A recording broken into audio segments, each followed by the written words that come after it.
Welcome to the Great Detectives of Old Time Radio. Our listener support campaign continues.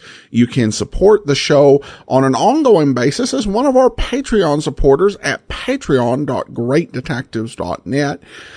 You can also become one of our one-time supporters. Just send in a one-time donation to support.greatdetectives.net. You can also use the Zelle app and send it to box13 at greatdetectives.net or mail in a donation to Adam Graham, P.O. Box 15913, Boise, Idaho 83715. And I want to appreciate any support sent in during the listener support campaign. Any donation of $20 or more will receive one of my ebooks. You can get one of my novels like Tales of the Dim Night or Slime Incorporated, or you can pick up What Made the Golden Age Shine, or All I Needed to Know I Learned from Columbo.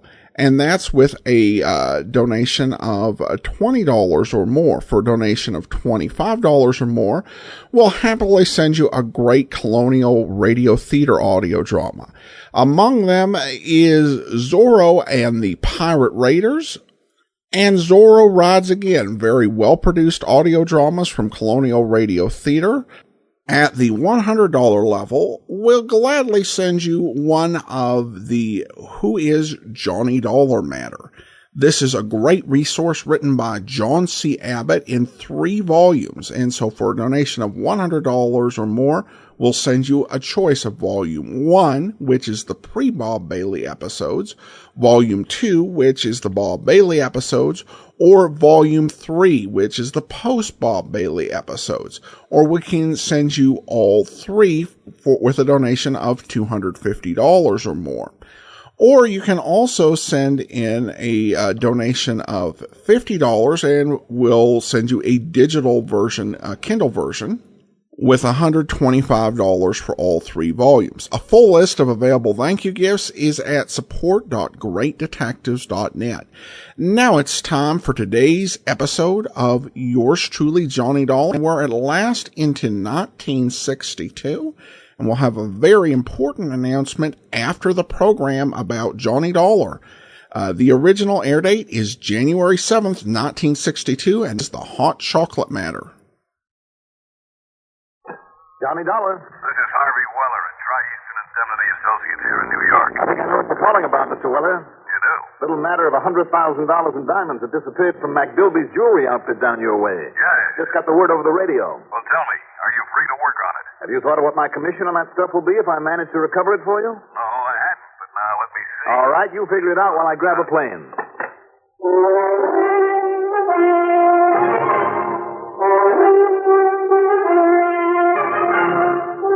The CBS Radio Network brings you Mandel Kramer and the exciting adventures of the man with the action-packed expense account. America's fabulous freelance insurance investigator, Yours truly, Johnny Dollar.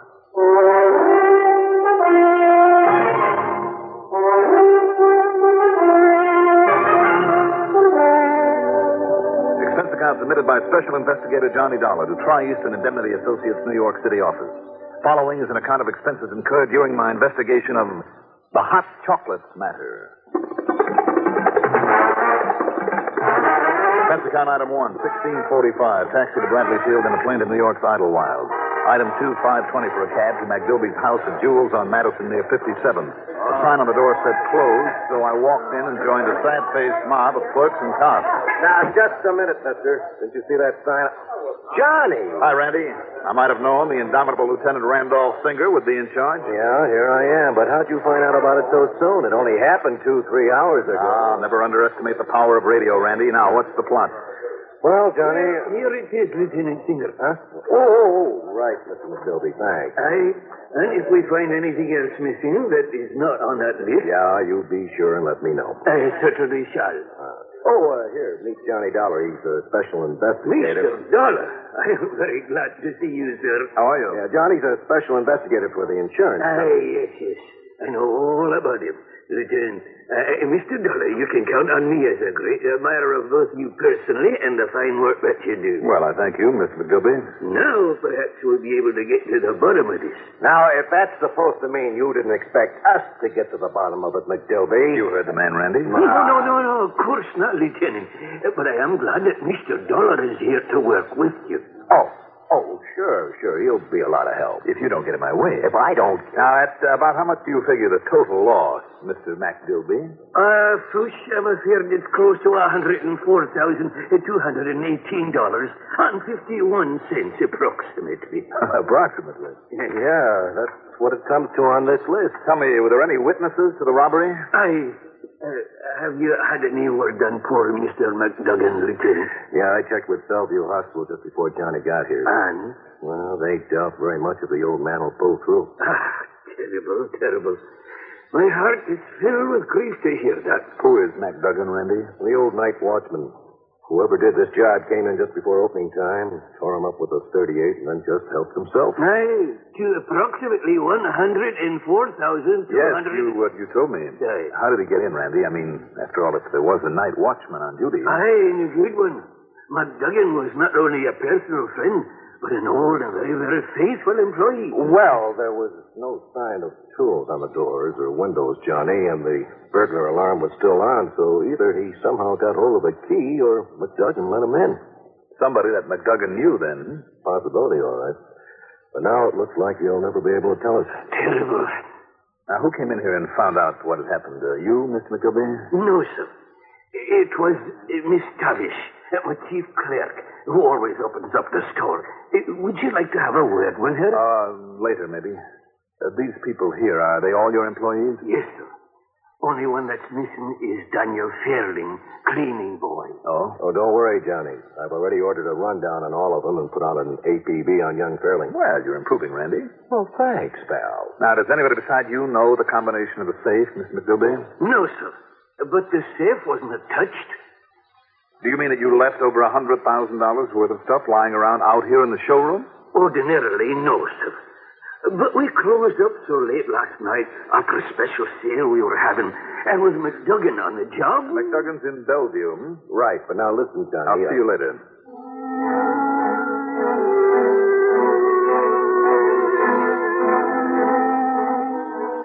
Item 3, $1 even for a cab to Bellevue Hospital. As I stepped off the elevator at the 4th floor and started toward the door of McDuggan's room, a familiar young policeman was trying to hail a pretty young nurse at the other end of the corridor who misunderstood his intentions and was pointedly ignoring him. No, listen, baby, I'm not trying to make a pass on it. I'm busy, Buster. I only want you should... Oh, Dollar. Listen, am I glad to see you? Hi, Rogan. What's the trouble? Listen, the doc just left and he says McDuggan's got himself conscious again. Oh? Yeah. Only for a little while, see, though. Still a couple of minutes, maybe. No big curtains for him. Just about gone. Have you notified Lieutenant Singer? Oh, no. He gave me orders to stay right here. When I tried to call that nurse, she thought, she thought that maybe, Sure. Look, Rogan, I'll tell you what we'll do. Yeah? You go down to the 1st floor to the main desk. There's a telephone there. I'll keep an eye on this room while you call the lieutenant and tell him to get over here. Yeah, good. There ain't any phones on this floor? Well, the stairway's over there at the far end of the corridor. You won't have to wait for an elevator. Yeah. Oh, okay, Dollar. Thanks a lot. Now, let's see.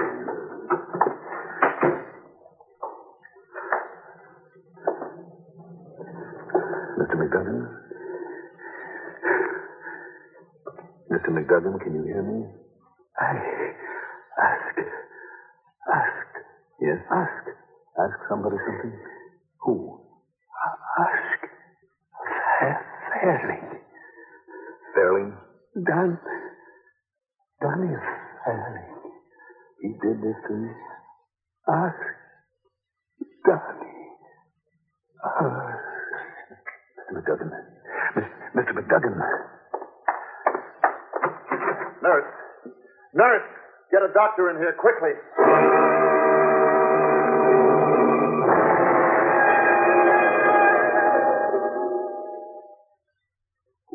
This ever happened to you? You're driving down a long highway or working late, and then monotony makes you feel drowsy. Perk up with No Dose. No-Dose keeps you alert with the same safe refresher found in coffee. Yet No-Dose is faster, handier, more reliable. Absolutely not habit-forming. The safe way to stay alert without harmful sounding. No-Dose.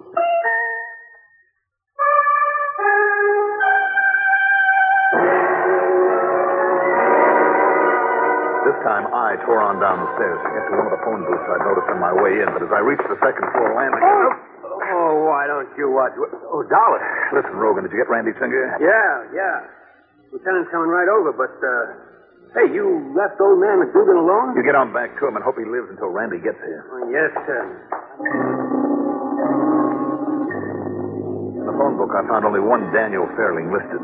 Item 4, another $1 for another cab to a shoddy apartment building in a section the other side of the Williamsburg Bridge, not too far from the docks that line that side of the East River.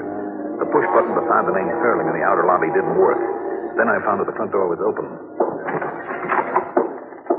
I went in, up a rickety stairway to start looking for apartment 3B. Let's see now. Here we are. Danny, open up. Danny Fairling? Hey, what's the racket? What's all the noise? What's the matter with you? I'm looking for Mr. Daniel Fairling. Well, you won't find him here. What? Only his missus. He moved out. Oh, to where? Only it looks like they're going to patch things up again like they always do, and then he'll be back. What do you mean? Some fancy delivery boy was here a while ago, delivering a box of fancy chocolates to us. That's what I mean. So, if you ask me... You know where I can find him? Oh, he works to one of them fancy jewelry stores up on Madison Avenue. But why didn't you ask her? Well, I did, but there's no answer. Well, I didn't see her go out, so knock some more. Well, I'll try, but I don't know if... What was that? What was it? Inside the apartment. Do you have a key? No, sir, and the landlady, she's out. What was I that? don't know. While I break in the door, get to a phone, will you, and call the police? You're going to break down the door? Yes, go on. Will you please? Yeah. Go on. Okay. Okay, let's go.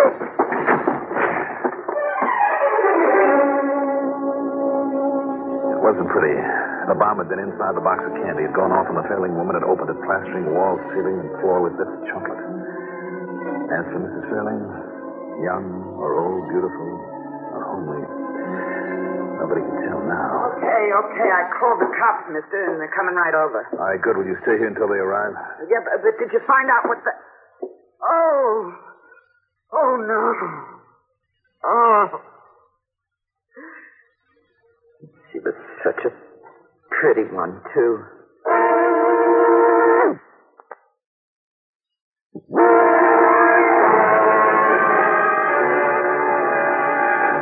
Item 5, 10 cents for a phone call to Lieutenant Singer's office at the 18th Precinct. Yeah, Johnny, I got there. Just in time to watch old McDuggan die, and without saying a word. So, what about you? You have any luck when you saw him? He was able to say only one thing to me, Randy. Yeah? What was it? The name of that cleaning man that McDilby mentioned to us this morning. The one that's missing? Danny Fairling? Uh-huh. But all he said about him was... Well, then we're in luck. We're really in luck. Why do you say that? You hop in a cab and get on over here. Look, Randy. You'll see, Johnny, you'll see. Now, come on over here and as fast as you can. Item 6, $1.90 for a cab to the 18th Precinct headquarters. Well, I've always told you we don't waste any time around here, Johnny. First rundown we made was on that Fairling. When we found that Danny boy had a record. A record? As long as your arm. So, Natch, we put out the word on him. And you know when the boys downtown picked him up? When, Randy? About the same time you and I were talking there in McDilby's shop. No. Where'd they find him? Oh, some little rooming house way downtown. They didn't try his apartment? Well, sure, but his wife said he and she were on the outs and told them where to find him. And if they hadn't left, they might have saved their lives. What? A box of candy blew up in her face, Randy, when she opened it. Don't worry about it, though. It's out of your bailiwick. Oh, now, just a minute, Johnny. Come on, I want to talk to this Danny. But listen, do the police in that precinct know about his wife? Yes, they know. There's nothing you can do about it from here. We'll see. Well, in here, Johnny. All right. Open up, Joe. Yes, sir. Well, here's our boy. You're talking about me, Fats, and I demand to know where you're holding me. What kind of grounds have you got? Fairling, I demand to know what you did with all those goodies you took from your boss's jewelry store, and the quicker you start talking, the better for you. That's a fact. Yeah? Who are you? My name is Johnny Dollar. Oh, Johnny Dollar, huh? The big insurance eye.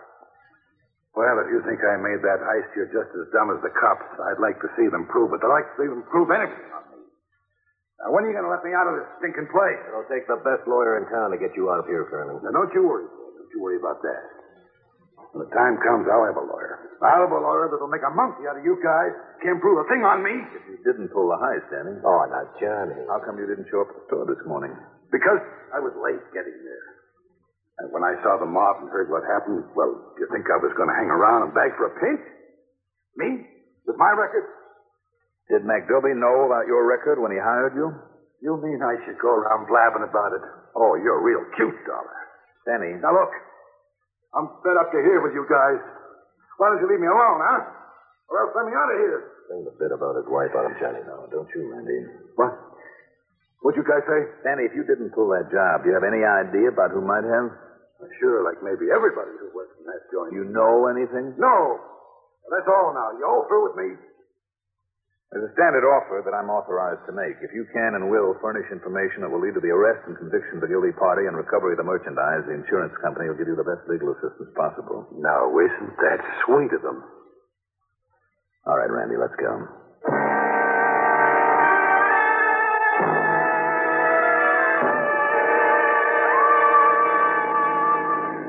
So, that's the picture, Randy. Okay, Johnny, but the boys from that precinct are going to want to be asking him a lot of questions about it. Well, just don't let them know that you have him yet. Not until I have time to check this a little bit more. Yeah? Why?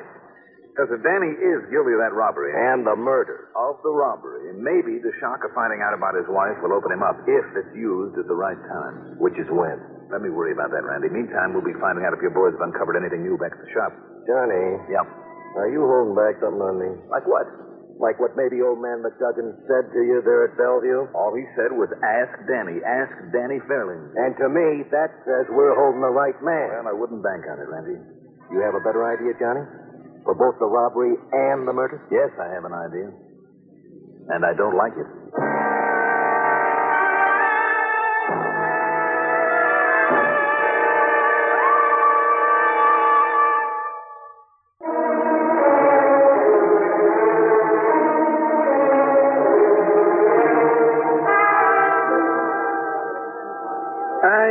We finished the recheck, Mr. Dollar, and my loss was just exactly as I stated to you previously. Is it permissible to open up now for what little is left of the day's business? Well, I don't see why not. Let's wait a little, Randy. A couple of things I'd like to check on. Oh, now, Johnny, you know that my boys have covered everything. Do you have any notions, Mr. Dollar? Well, we sure have. That cleaning boy of yours, Danny Fairling. Young Danny? Do you think like this? Young Danny. Oh, push, no, I can't believe it. And that ain't all he did. Oh, but he couldn't. And yet, perhaps. What do you mean, perhaps? That crook and killer now has a record a mile long. Aye. Then perhaps it was Danny. But can you prove it against him? It might be a little harder to prove than the lieutenant thinks. You mind if I look around a little? Oh, I'll be glad to show you anything and everything. Well, there's no point in taking your time if you're getting ready to open up again. No, he's perfectly all right. Miss, perhaps you can help me. Yes, sir? Miss Tavish, this is Mr. Johnny Dollar. How do you do, Mr. Dollar? You'll be kind enough to show him anything that he likes? That'll be a pleasure, Mr. Dollar. All right. Then let's get to work.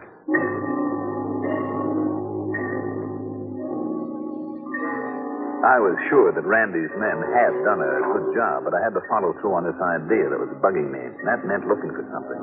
Anything to back it up. And then I found it. In a small cleaning closet on the back. How did this box of chocolates get in here? Oh, well, you know, chocolates were young Danny's weakness, Mr. Dollar. They were? He simply loves to nibble on chocolate candies all day long. I see. And so whenever he'd do an errand or a special favor for one of us, we'd buy him a box of them. Those French ones are his favorite. The sort he couldn't really afford. Any address on this box? No. All right, Miss Tavish. Thank you very much. You're very welcome. You've been more help than you may realize. Well, find out anything, Johnny? Plenty. I'll see you later. Where are you going? To a candy shop over on Fifth Avenue. Candy shop? Mm-hmm. Then, with your permission, Randy, I want to see Danny Fairling again. Well, sure. Alone.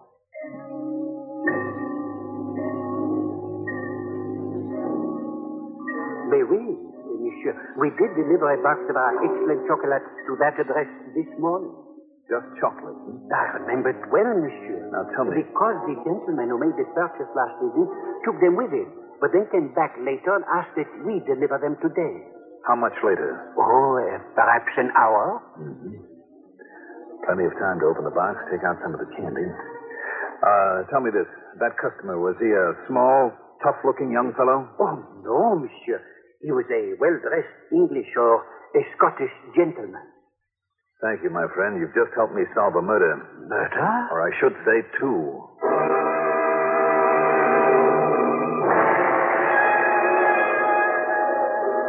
Okay, Danny. You can say you don't know all you like. But I'm convinced that McDilby himself killed McDuggan and pulled that robbery. Oh, you are, huh? Yes, I thought of that as a possibility the minute I learned the place hadn't been broken into, that it had to be somebody McDuggan knew and knew well and let in there. And just how are you going to prove that? I'm also sure that you were part of the plan. Nah, you're not. That instead of getting there late, you got to that shop early this morning. That you saw McDilby, saw what he did. Because you knew what he was up to, you were there to give yourself a handle for some blackmail if he didn't come through for you. Because he'd told you to stay away this morning, to stay at home. That would put you on the spot, Danny, wouldn't it? Because of your record, and immediately remove any suspicion from him. Am I right, Danny? All right. Don't say it, not yet. But that was the deal, wasn't it? Neither you nor anybody else have got a thing on me. I know.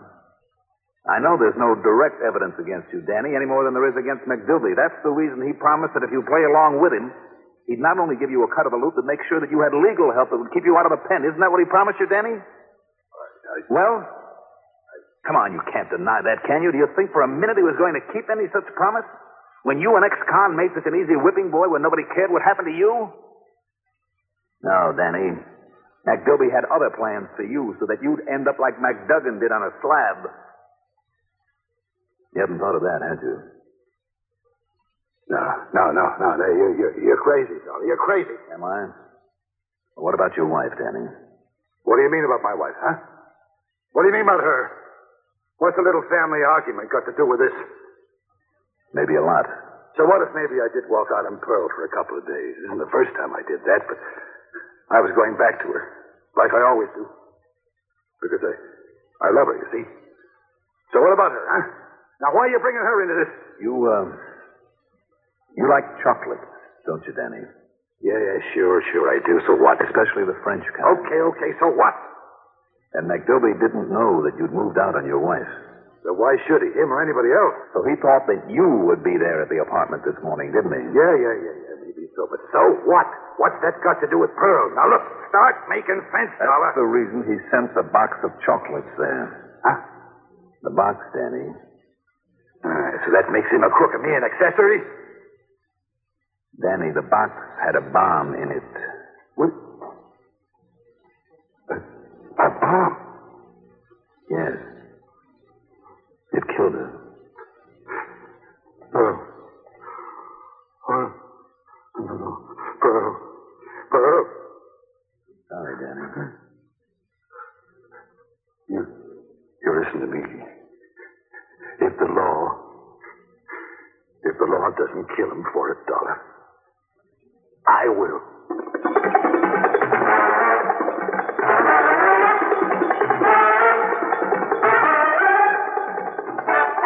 Don't worry, the law will take care of McGilby. And Danny, his term will be a short one because of his testimony. And my testimony. Expense account total, including the ride back to Hartford, $49.35. And don't forget the commission. Yours truly, Johnny Dollar.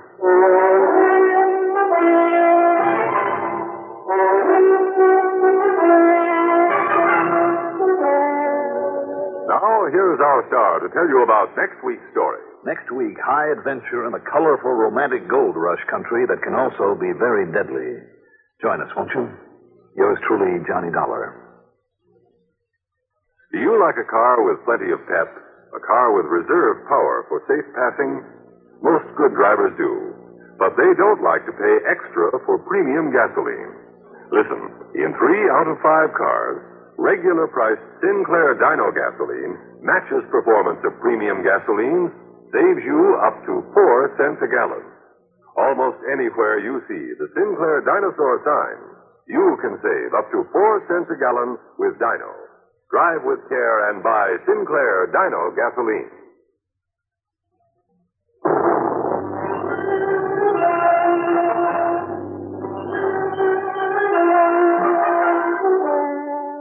Yours truly, Johnny Dollar, is written by Jack Johnstone, produced and directed by Fred Hendrickson.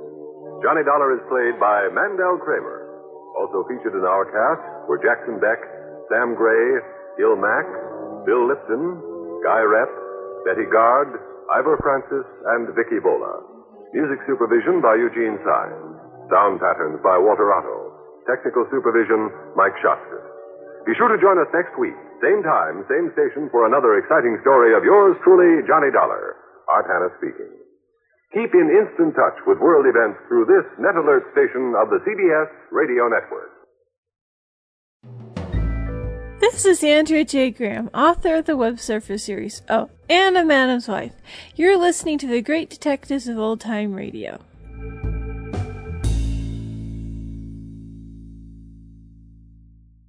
Welcome back. Some interesting strategy by Johnny to really bring the confession home in order to get him to implicate the stereotypical Scottish businessman.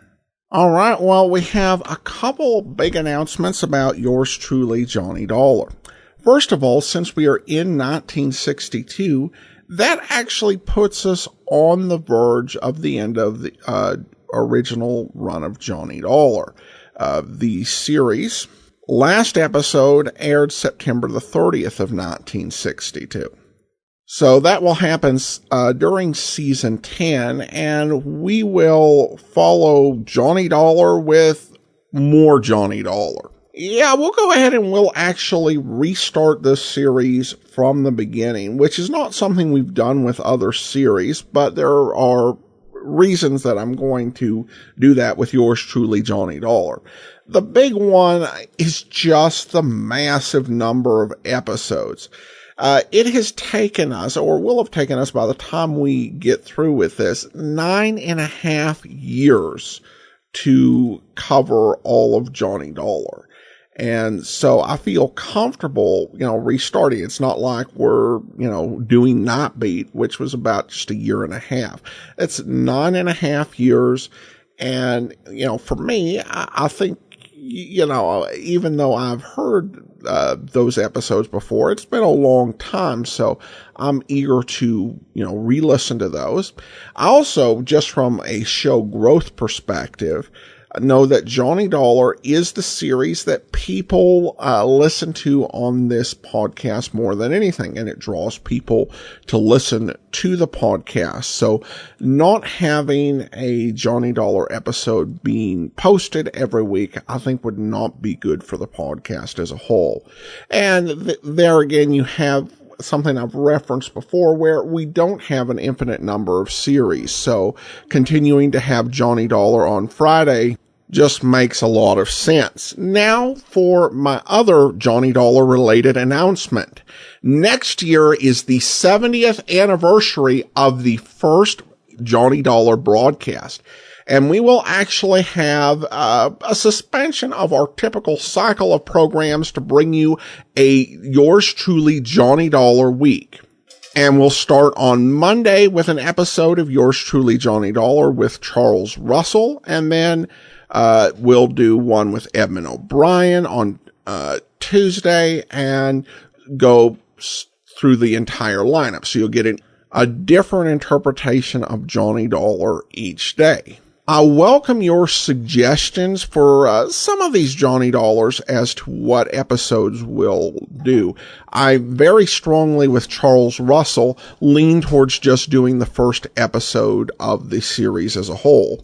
And I have a pretty strong idea about what I want to do for Edmund O'Brien. And there are a lot of interesting options in the Bob Bailey run. But if you have any particular ideas for an episode you think, yeah, this is emblematic of that Johnny Dollar and it's one of my favorites, I would love to hear, and I'll take anything under consideration. You can send it in to box13@greatdetectives.net. Now, as this is the 70th anniversary of yours truly, Johnny Dollar, I am giving a call out. And if you have any art, any music, any short story that you would like to write or share, send me a note to box13@greatdetectives.net. Now, this is not a contest or something where there will be any payment sent. It's just an opportunity. If you'd like to celebrate 70 years of Johnny Dollar coming this February, I'd be happy to take a look and see about sharing some of this. Now, if you are going to, write something complicated, do send an email, just to see if it's something that I would really, be interested in using, because I don't want anybody to take a lot of time for something that wouldn't really work. And we would probably end up sharing most of the stuff on the website as opposed to the podcast, unless it was a particularly good short piece of music. So send it in to me and I'll see if it will fit with what we want to do on the website. All right. Well, now on to listener comments and feedback. And we start with email from Chaplain Tom, who writes, I want to thank you again for your devotions to the Great Detectives podcast. I'm recovering from my 5th back surgery and spent many nights lying awake in bed. With my earbuds in my ear, I reminisce listening to your podcast like The Great Detectives of Old Time Radio, The Amazing World of Radio, Let George Do It, Yours Truly Johnny Dollar, and Video Theater, just to name a few. Listening to these shows not only entertain me, they help me through my recovery time. God bless. Well, thank you so much, Chaplain Tom. I really appreciate that, and sorry for what you're going through. I know that back surgery and back pain can be difficult, something my father dealt with, and I'm starting to get into the back pain and want to avoid the surgery if at all possible. So I really feel you there, and I hope that you get better soon. And finally, we have a comment from Amy regarding one of the podcast I did for my mother's 70th birthday, and I did all programs that were from the day of her birth, and one of them was an episode of Mr. President. And Amy writes, I love the Mr. President series, and I'm also disappointed in the tags on each episode. The way I get around it is downloading them and putting them into a playlist on shuffle. One thing I did want to mention, as per your history lesson after the episode was finished, is that Mr. President always tried to look at things in a neutral manner as opposed to a wider view of consequences or a political view of the left or right or party. So in that regards, it is understandable they didn't go into what the compromise led to. They always try to show each president in a good light, even the ones that may have been less than honest or maybe even detrimental to the country. Case in point would be Woodrow Wilson's lying to the country about getting into World War I, and then right after his presidency did. I don't know if you listened to that episode, but it was definitely an interesting way of telling that story. Overall, Mr. President is a hidden gem among old-time radio, relatively unknown even for many old-time radio lovers. I love how this was scheduled on Sunday afternoon so that families could listen all together and share their knowledge of these history stories, whether it's the children talking about what they've learned in history class or the parents being able to relate stories that perhaps even their parents have related to them. I also love how it's performed with a live audience, and sometimes you can hear the laughter or gasp when the president is revealed. Well, Amy, thank you so much. I've only listened to 2 or 3 episodes of the series, but from what I've heard, it looks like, or I should say sounds like, a really good series like you described. And, I have some knowledge of history, so it's hard for me to not just go and say, well, actually, this is how it turned out. But I think particularly from the way you described it is a really generous way to look at things and to approach the historical subject, so that you can learn from them and maybe gather a little bit from their lives, because even the more troublesome presidents had reason for what they did. But I appreciate your description for and love of this gem of a series, and it is available online, and I do occasionally share an episode on an app if it features one of our detective actors in it. So, but it's definitely worth a listen. Thanks so much for your lovely description of that series, Amy, and I appreciate your comments. All right, that will do it for today. Join us back here tomorrow for Dragnet. And we'll be back next Tuesday with Security Agent USA, and then next Friday with another episode of yours truly, Johnny Dollar. Remember, you can support the Great Detectives of Old Time Radio, support.greatdetectives.net. And if you send in a donation of $50 or more and you're in the U.S. or Canada, we will happily send you one of several great movies, including Casablanca. And a donation of $100 or more will send you a Great Detectives of Old Time Radio t-shirts. A full list of available items is at support.greatdetectives.net. But that's all for now. From Boise, Idaho, this is your host, Adam Graham, signing off.